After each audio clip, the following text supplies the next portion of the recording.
In the last lesson, we learned about the Gauss's law equation, the flux through a closed Gaussian surface, the closed integral of E dot dA equals to the net enclosed charge over epsilon naught, where the epsilon naught is the permittivity of free space.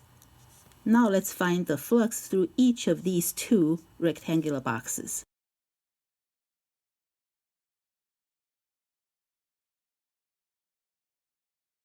They are both closed surfaces, so the flux equals to Q enclosed over epsilon naught.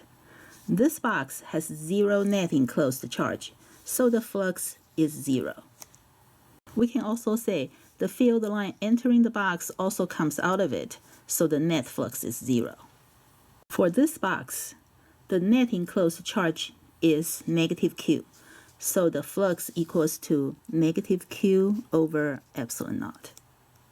In this case, it does not matter where the charge is inside the box. As long as it is inside the box, the flux would be negative Q over epsilon naught. And this flux being negative means that the net flux goes into the surface. What about this cubical box?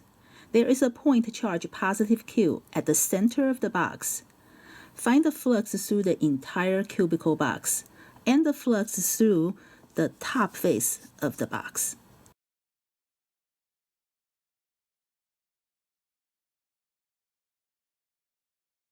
The entire cubic box is a closed surface, so we can use Gauss's law. But the top face only is not a closed Gaussian surface.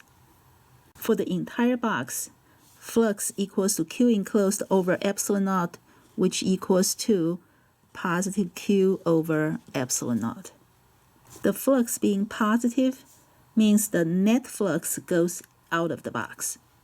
Although we cannot use Gauss's law for the top surface, we can use symmetry. By symmetry, each of the 6 faces of the cube gets the same amount of flux. So the flux through each face is positive Q over epsilon naught divided by 6. Here we have another cubic box. The point charge positive Q is now at a corner of the box. Find the flux through face 1 and the flux through face 2.